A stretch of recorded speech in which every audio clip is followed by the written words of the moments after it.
Hello students. Okay. Today we will start off with chemical properties of ethers. Okay, हम लोग ethers के chemical properties जो है वो chemical properties हम लोग start करेंगे. अच्छा, so अब तक हम लोगों ने क्या क्या चीजें पढ़ी हुई है? Till now what we have studied is how do you prepare ethers. Preparation of ethers में दो मेथड्स जो थी वो बहुत इंपॉर्टेंट थी. एक थी continuous etherification and second one was Williamson synthesis. Okay, now what we will do in today's lecture हम लोग देखेंगे कि ईथर्स रिएक्ट किस तरह से करता है. ना मैंने आपको ये कहा था कि ethers are very similar to alkanes in the respect that कि वो बहुत ही अनरिएक्टिव होता है. Ethers are highly unreactive. Now the question is why are they highly unreactive. Okay, the reason is because कि ईथर्स के अंदर अगर जो आप कोई भी ईथर का स्ट्रक्चर देखोगे तो ईथर का जो स्ट्रक्चर होता है वो उसके अंदर there is carbon oxygen bond present, right. When I say ether का स्ट्रक्चर ये होता है ROR. Now when I say ROR what it means is there is carbon oxygen carbon bond present. ये alkyl groups are nothing but carbon is attached to oxygen. ये जो carbon oxygen bond होता है it is a very strong bond and because it is a very strong bond it is very very difficult to break. Now since it is very difficult to break ethers are kind of unreactive. वो उतने आराम से react नहीं करते. Okay, so now the question is if ethers are so unreactive, इनको react करवाने के लिए हमें क्या करना पड़ता है. सो ईथर्स को रिएक्ट करवाने के लिए सबसे इंपॉर्टेंट जो है we need very strong acidic medium. बहुत स्ट्रॉन्ग एसिड चाहिए हमें. ओके, जैसे HI है और HBr है. HCl भी उतनी स्ट्रॉन्ग एसिड नहीं है जितनी HI एंड HBr है. अब क्या होता है कि HI dissociates to produce H plus and I minus. Okay, now because it is a very very strong acid it will give you lots of H plus ions and I minus we know it is a very good nucleophile.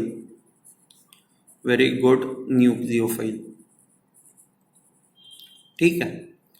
now because ये दोनों factors आ जाते हैं अब इससे क्या होता है वो हम लोग देखता है. so let's start off with an example. let's say you have CH3O CH2 CH3. Okay, now इसमें फर्स्ट स्टेप में आता है H plus. Okay, now H plus कहाँ पे अटैक करेगा, जहां पे उसे इलेक्ट्रॉन्स मिलेंगे वहां पे वो अटैक करेगा. और हमें ये पता है कि इलेक्ट्रॉन्स जो है वो ऑक्सीजन के पास होता है. सो H plus will go and attack oxygen and जैसे ही ऑक्सीजन को अटैक करेगा what you will get is CH3O CH2 CH3H. This is what you would get. Oxygen क्योंकि अपने ही इलेक्ट्रॉन शेयर कर रहा है oxygen will get a positive charge. Oxygen पे जो है वो प्लस चार्ज आ जाएगा. ओके, अब स्टेप 2 में बिकॉज ऑक्सीजन पे जो प्लस चार्ज है दैट इज हाईली अनस्टेबल. क्या होता है यहाँ पे कि ऑक्सीजन जो है वो इस कार्बन से एंड इस कार्बन से इलेक्ट्रॉन्स अपनी तरफ खींचता है. तो यहाँ पे जो ये इलेक्ट्रॉन्स है ये इस तरफ आ जाएंगे, यहाँ पे जो ये इलेक्ट्रॉन्स है वो इस तरफ आ जाएंगे. नाउ इस चीज के वजह से क्या होता है कि इस कार्बन पे भी पॉजिटिव चार्ज आता है, इस कार्बन पे भी पॉजिटिव चार्ज आता है. नाउ पॉजिटिव चार्ज है तो ये जो आपका न्यूक्लियोफाइल है I माइनस जिसपे नेगेटिव चार्ज है वो यहाँ पे अटैक करेगा ना. It will go and attack these carbon atoms. Now the question is कौन से कार्बन पे अटैक करना सिंपल है. It is simple to attack carbon atom जो खुला हो, which is open, which is not protected. Now if you look at this carbon atom, let's look at this carbon atom, okay? तो ये CH2 है तो 1, 2 and you have C1, 2, 3. You also have a CH3 group over here. This is O and this is CH, H, H. Now if you see over here, you have to compare कौन से carbon पे attack होगा. ये वाला ये carbon है and ये वाला ये कार्बन है. Now if you look at this carbon, ये दो हाइड्रोजन्स तो सेम है बट यहाँ पे ये बड़ा CH3 ग्रुप आ जाता है ना. ये CH3 ग्रुप क्या करेगा, ये इसको प्रोटेक्ट करेगा. This will create a crowding. जिसको हम लोग, आपको याद है, हम लोग कहते हैं स्टरिक हिंड्रेंस। यहाँ पे स्टरिक हिंड्रेंस जो है वो क्रिएट होगा। Okay, so steric hindrance would be created over here. Now ये स्टरिक हिंड्रेंस के वजह से क्या होगा कि I माइनस जो है वो I माइनस यहां से अंदर घुस ही नहीं पाएगा। वो मतलब लेट्स से if you have I minus, it will not be able to easily attack this carbon atom. यहां पे अटैक करना थोड़ा मुश्किल हो जाएगा। बट वही अगर जो आप इस कार्बन को देखो तो इसके आसपास तीनों जो एटम्स है ये बहुत छोटे छोटे हाइड्रोजन एटम्स है ना, तो यहाँ पे बहुत सारी स्पेस खुली है, यहाँ पे बहुत सारी स्पेस खुली है। तो स्टेप 2 में क्या होता है, अच्छा I have not drawn H over here, एक मिनट सॉरी, ये H है और इस पे ये प्लस चार्ज है। तो स्टेप 2 में क्या होता है कि ये अटैक तो पॉसिबल हो नहीं पाता, बट I माइनस जो है वो I माइनस जाके इस कार्बन एटम को अटैक करता है।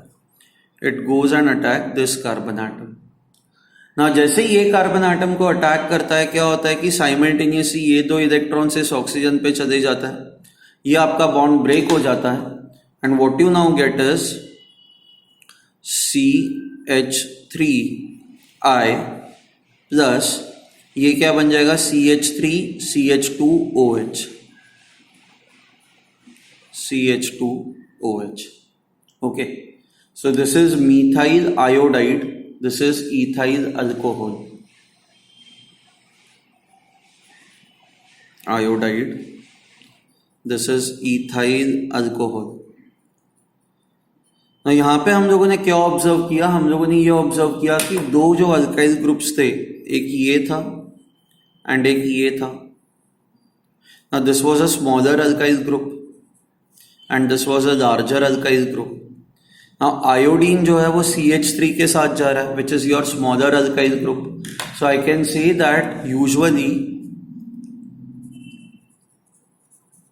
okay halogen atom will get attached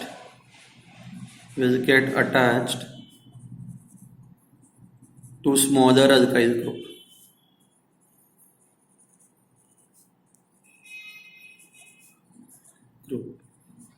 ठीक है,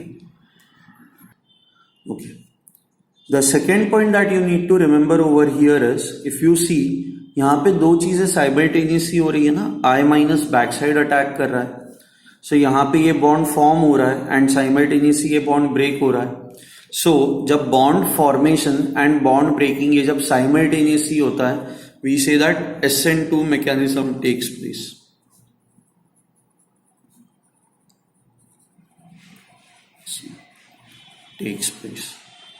So I hope you have understood this. So there are 2 points that you need to remember. अच्छा, halogen atom will always get attached to the smaller alkyl group. अच्छा, and oxygen will always go with the larger alkyl group.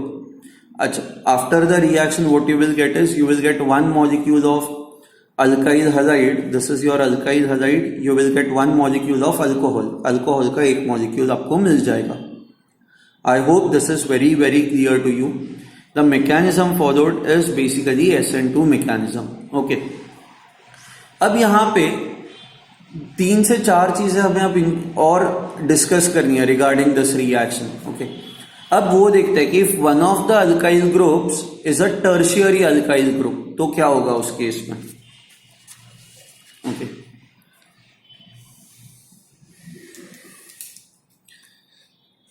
if one of the alkyl groups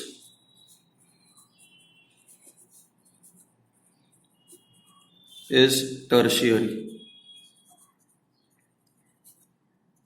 okay, so let's take an example. Let's say you have CH3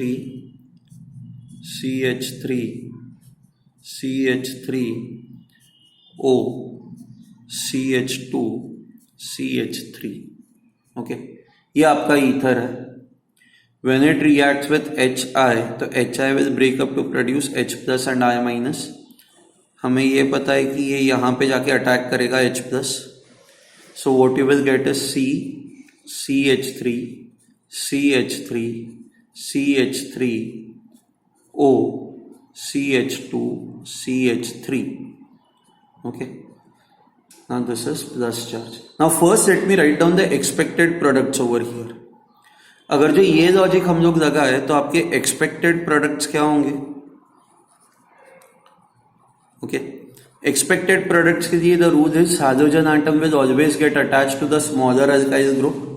तो आपका छोटा alkyl group जो है वो ये है ना, this is your smaller alkyl group, this is a larger alkyl group. तो hydrogen atom should get attach to this, so your product should be CH3 CH2 let's say I plus C CH3 CH3 CH3 OH. ये आपके expected products होने चाहिए. Correct, fine. Based on this rule जो हम लोगों ने देखा हुआ. एंड ये रूल आता कहाँ से? ये रूल यहाँ से ऐसा आता है क्योंकि हम लोग ये मानते हैं कि SN2 मैकेनिज्म फॉलो होता है. ठीक है, बट अगर जो आपका mechanism, if one of the alkyl groups is a tertiary alkyl group, तो एक्चुअल में जो आपके प्रोडक्ट्स होता है वो प्रोडक्ट्स ये नहीं होते, इनफैक्ट उल्टे हो जाता है. It is found that iodine और I- goes with the larger alkyl group. ऐसा होता है नॉर्मली. क्या हम लोग कहते हैं hydrogen atom will get attach to the smaller alkyl group. इस पर्टिकुलर रिएक्शन में ये जो आपका हाइड्रोजन आइटम है it gets attach to the larger alkyl group. So now the question is कि ऐसा क्यों होता है? ऐसा इसलिए होता है क्योंकि whenever one of the alkyl groups is a tertiary alkyl group, so then a 3 degree carbocation can be formed which is very very stable. See, वैसे ही यहाँ पे ना ऑक्सीजन पे प्लस चार्ज है, so that is highly unstable. ना ये stable होने की कोशिश करता है. स्टेबल होने के लिए वो यहां से एंड यहां से इलेक्ट्रॉन्स अपनी तरफ खींचता है. ना अगर जो यहाँ पे 1 डिग्री या 2 डिग्री ग्रुप्स है तो क्या होगा उस केस में? जो कार्बोकैटायन बनेगा वो अनस्टेबल होगा. बट यहाँ पे you have a 3 degree group, right? Now 3 degree group होने की वजह से क्या होता है कि ये कार्बन जो है वो तुरंत ये 2 इलेक्ट्रॉन्स इसको पास ऑन कर देता है एंड ऑक्सीजन को स्टेबिलाइज कर देता है.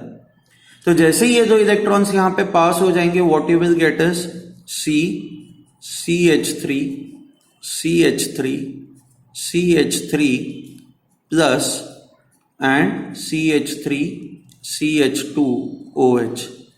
ये दोनों इलेक्ट्रॉन्स यहां पे क्यों चले गए? ताकि ऑक्सीजन स्टेबल हो जाए एंड यहां पे जो कार्बन एटम बनता है वो 3 डिग्री कार्बोकैटायन होता है. तो 3 डिग्री कार्बोकैटायन वैसे भी स्टेबल होता है तो प्रॉब्लम नहीं आता उतना. सो यहां पे अब जो मैकेनिज्म फॉलो होता है that is SN1 mechanism. You can see the difference. Normally SN2 mechanism follow होता था, but when one of the alkyl groups is tertiary, mechanism जो फॉलो होगा that will be SN1 mechanism. अब जैसे ये 3 degree carbocation बन जाएगा, I- जो है वो यहां पे जाके अटैक करेगा. It will go and attack over here. So जैसे ही I- अटैक करेगा, what you will get is CH3 CH3 CH3I. ठीक है. So what you find is the product that you get is tertiary butyl iodide. And यहाँ पे जो iodine atom है, iodine atom has gone with the larger group. So now I can say this: if one of the alkyl groups is tertiary, you have to remember this: halogen atom will get attached to the tertiary alkyl group. Alkyl group. Okay, so normally halogen atom will always get attached to smaller alkyl groups, but if one of the alkyl groups is tertiary, then halogen atom will get attached to the tertiary alkyl group. The mechanism that will be followed will be SN1. Usually SN2 mechanism होता है, but इस case में जो mechanism होगा that will be SN1 mechanism. ठीक है. Now we will go on to the next part. Okay, इसी reaction में अब नेक्स्ट एस्पेक्ट देखते हैं. What will happen if one of the groups is a phenyl group. ठीक है, मान लो ऐसा कुछ है.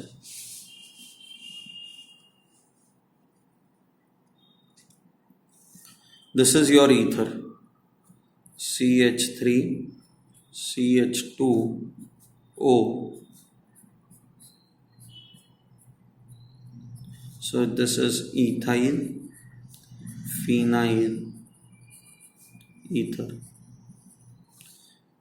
नाउ हमें यहाँ पे पता है कि हम लोगों ने अल्कोहल्स में पढ़ा हुआ है कि whenever oxygen is directly attach to benzene ring, जैसे फिनॉल में होता है, तो क्या होता है कि ऑक्सीजन अपनी लोन पेयर यहाँ पे शेयर करता है, एंड इस चीज के वजह से ये वाला जो आपका बॉन्ड होता है, this bond gets a double bond characteristic. इस तरह से डबल बॉन्ड कैरेक्टरिस्टिक आ जाती है. Plus this carbon atom is sp2 hybridized. हाँ, हमें ये पता है कि sp2 कार्बन जो होता है, ये sp2 कार्बन बहुत ही स्ट्रॉन्ग बॉन्ड्स बनाता है. तो due to these reasons what happens is this bond becomes very very strong. ये जो बॉन्ड होता है it is very strong bond,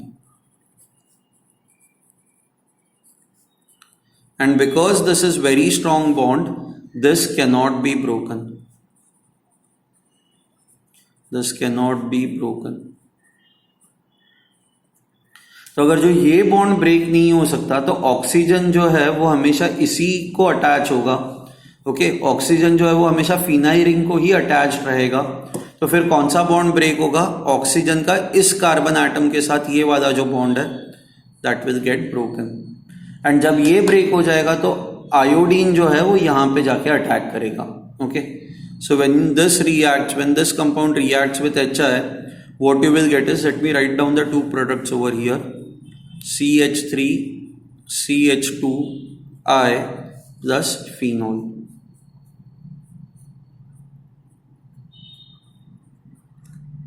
OH. Okay, so I hope you have understood this. इसको थोड़ा और अब हम लोग अच्छे से दिखता है. Okay, so when one of the groups is phenyl and other group is alkyl,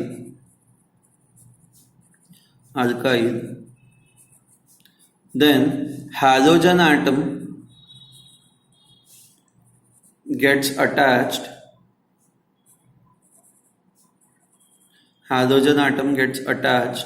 to alkyl group. ये रूल होता है. ओके, सो हैलोजन एटम जो होगा वो हमेशा इस अल्काइल ग्रुप को ही अटैच हो जाएगा, and phenol will also be form. Oxygen will always go with this, and इस तरह से ये फिनॉल बनेगा. Okay, so if you have this R, general reaction लिखते हैं, R O 1 2 3. okay, you add concentrated HI, what would happen is, ये bond तो break हो नहीं सकता because it is very strong.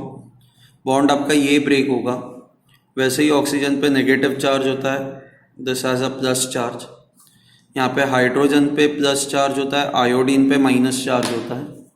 तो ये हाइड्रोजन क्या करेगा? It will go and attack oxygen. Iodine will go and attack this alkyl group. So you will get Ri plus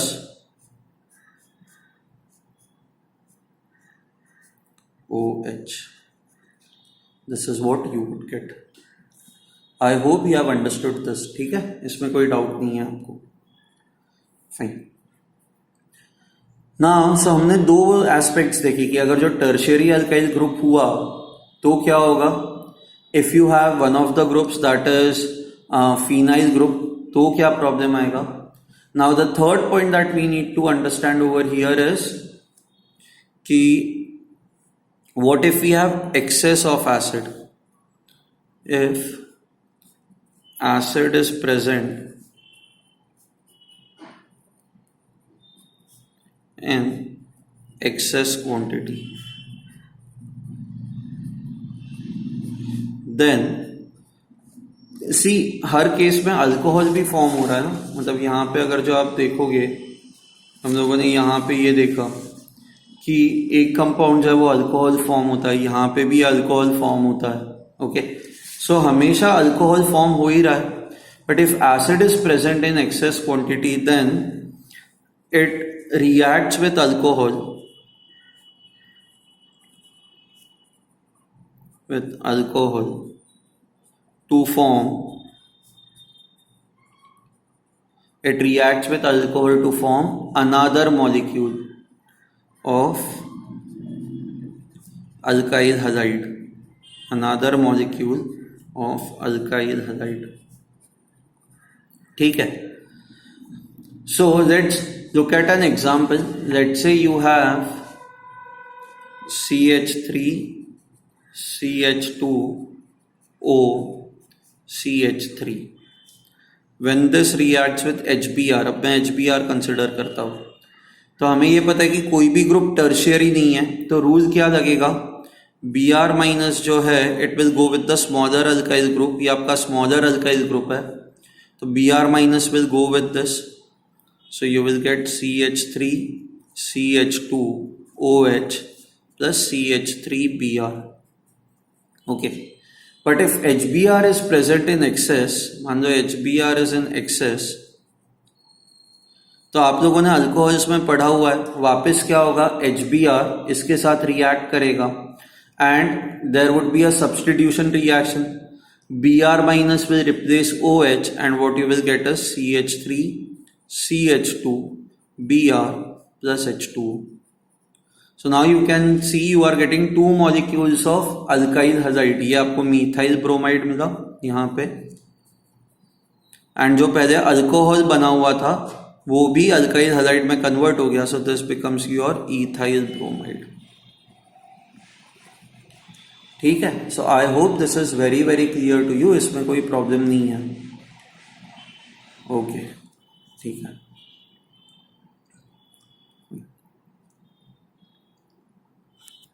और एक एग्जाम्पल देखते हैं. लेट्स से if you have this compound, this is your isopropyl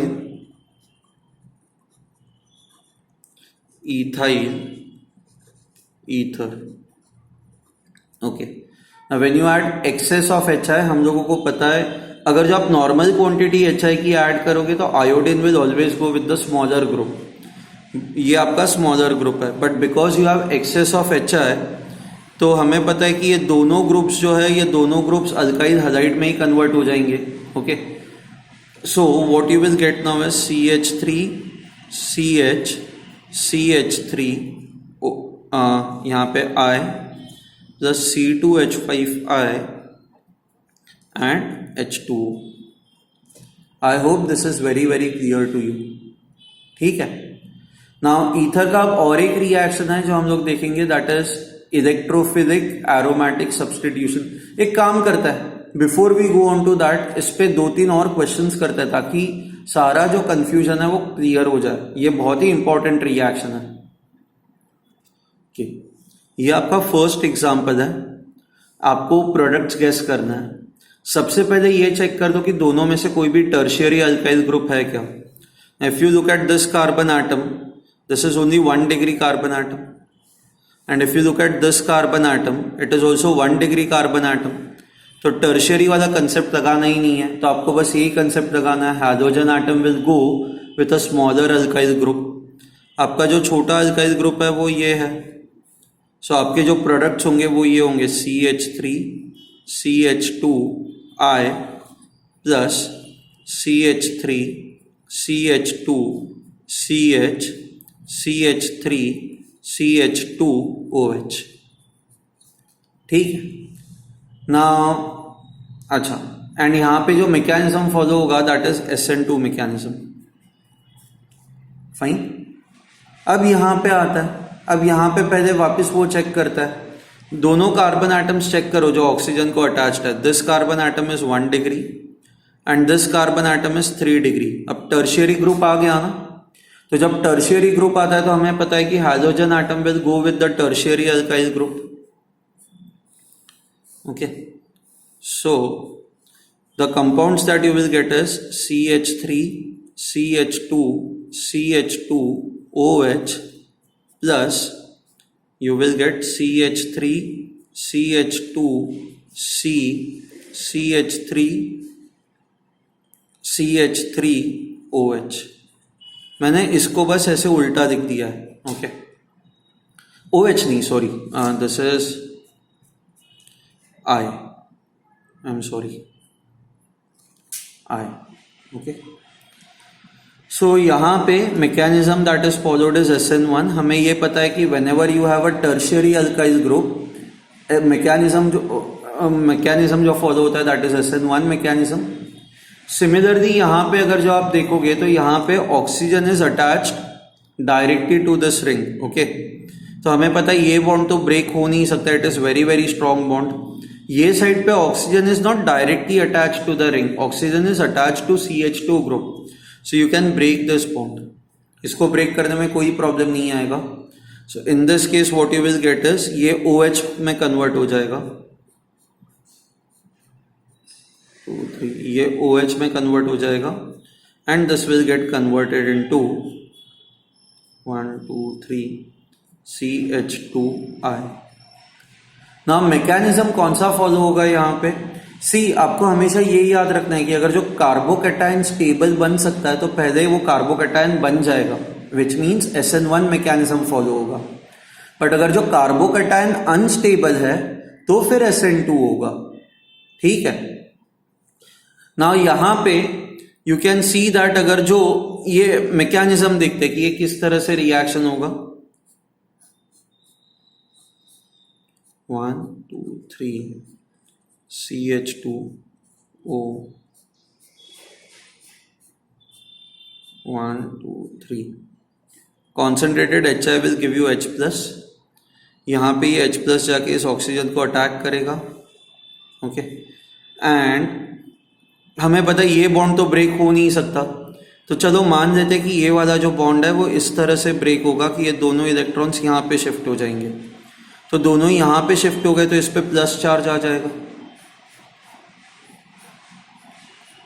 this becomes CH2+ and ये हो जाएगा phenol में convert हो जाएगा, OH, okay. Now the thing is ये जो होता है ये होता है बेंजाइल कार्बोकैटायन,